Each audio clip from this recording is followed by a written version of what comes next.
KD-nya tentang apa? Baik, jadi KD yang pertama di kelas 12 adalah tentang surat lamaran pekerjaan. Bu Chandra yakin semua sudah pernah melihat, membaca, bahkan ada yang sudah pernah membuat surat lamaran pekerjaan. Kita akan bahas. Pada materi surat lamaran pekerjaan, itu materi yang nantinya ketika anak-anak semua nanti sudah lulus pasti akan dibutuhkan. Pasti sudah bisa dipastikan bahwa kalian besok pasti akan menggunakan materi dari surat lamaran pekerjaan. Kita lihat materi surat lamaran pekerjaan, kita lihat untuk pengertiannya terlebih dahulu. Di sini sudah saya siapkan materi dari pengertian surat lamaran pekerjaan adalah surat pribadi.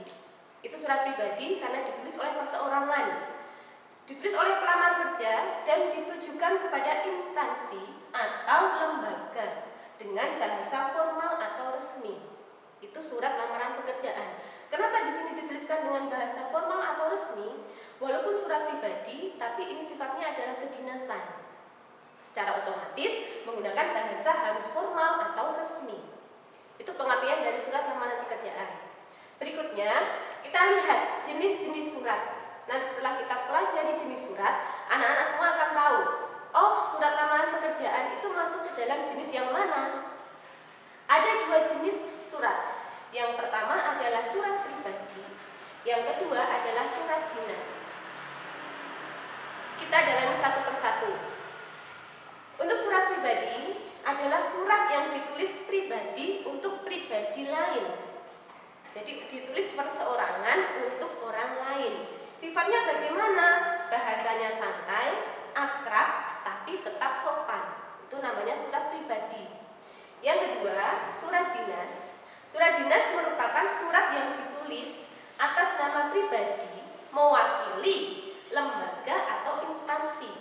Jadi sama-sama pribadi, tapi surat dinas itu mewakili atas nama instansi atau lembaga. Kemudian bahasanya bagaimana? Jelas, yang namanya surat dinas berarti bahasanya resmi. Tidak boleh menggunakan bahasa sehari-hari. Itu surat dinas. Dari dua jenis surat ini, ada surat pribadi dan surat dinas.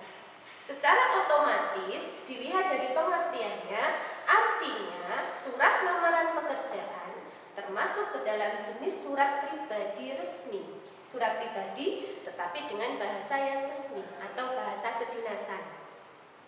Bagaimana anak-anak? Sudah paham pengertian dari surat lamaran pekerjaan? Bu Chandra yakin kalian semua pasti akan cepat memahami ketika kalian serius belajar, mendengarkan, mencoba. Oke, kita lanjutkan materi berikutnya. Ada unsur surat lamaran pekerjaan.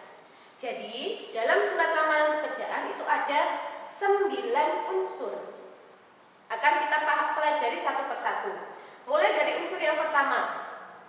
Di sini tertuliskan Yogyakarta 1 Juni 2020. Berarti unsur surat lamaran pekerjaan yang pertama adalah tanggal pembuatan surat. Di sini tertuliskan, oh, membuat suratnya adalah di Jogja, tanggal 1 Juni 2020. Itu berarti tanggal pembuatan surat. Kemudian unsur yang kedua adalah perihal atau boleh dituliskan hal. Boleh perihal atau hal saja, tapi tidak boleh dua-duanya. Jadi dipilih salah satu. Perihalnya adalah lamaran pekerjaan. Itu unsur yang kedua.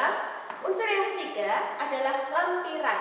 Lampiran itu nanti isinya adalah berkas-berkas yang kita lampirkan dalam surat lamaran pekerjaan yang kita buat. Misal, nanti ada lampirannya adalah fotokopi ijazah atau fotokopi KTP dan lain sebagainya. Itu masuk ke dalam lampiran. Jadikan menjadi satu berkas. Itu yang ketiga. Kemudian yang keempat, unsur yang keempat adalah tujuan surat lamaran pekerjaan yang kita buat. Di sini dituliskan kepada, berarti siapa yang kita tuju untuk kita lamar pekerjaan.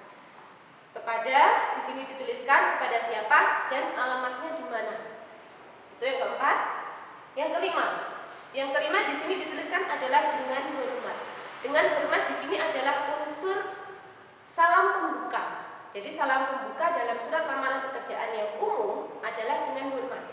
Tetapi kalau anak-anak semua itu menulis surat lamaran kerja yang tujuannya adalah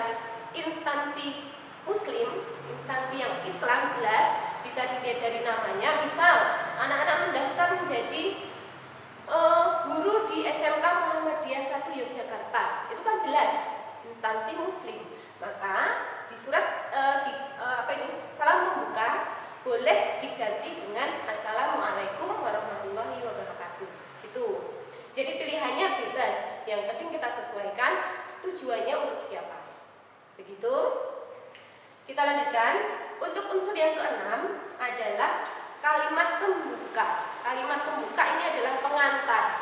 Kita dapat informasi lowongan kerja dari mana. Kalau misalkan dari surat kabar, kita tulis surat kabar itu tanggal berapa, kemudian di PT apa, itu kita cantumkan di kalimat pembuka. Setelah selesai kalimat pembuka berupa paragraf, kita lanjutkan ke unsur yang ketujuh. Unsur yang ketujuh adalah isi dari surat lamaran pekerjaan. Bisa dilihat, tidak ada contohnya. Isinya apa saja, Kak Bu? 1. Ada biodata singkat. Biodata singkat otomatis biodata yang diperlukan oleh perusahaan. Tidak perlu biodata detail, bahkan biodata yang tidak perlu dipakai itu tidak perlu dicantumkan, karena ini sifatnya adalah resmi. Kemudian, dalam isi surat juga ada hal-hal yang kita lampirkan, berkas-berkas yang dibutuhkan sebagai bukti. Itu masuk ke dalam isi surat lamaran pekerjaan. Poin yang ke-8, unsur yang ke-8 adalah kalimat penutup.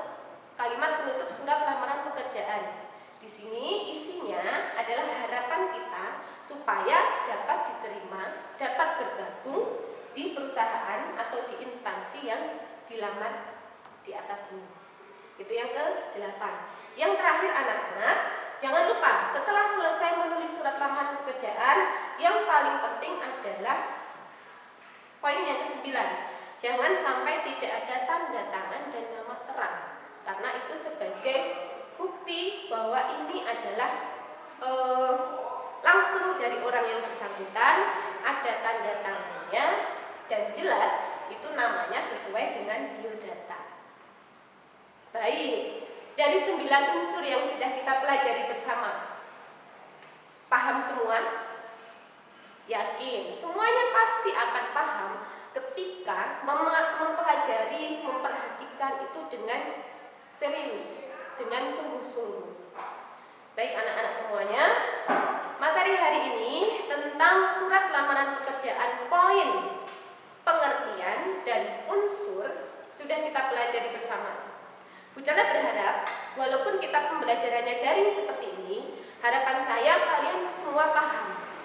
Kalaupun nanti ada sesuatu yang terpaksa harus ditanyakan, boleh WA Bu Chandra dengan tata cara yang sudah disampaikan, ataupun melalui web SMK, boleh sekali.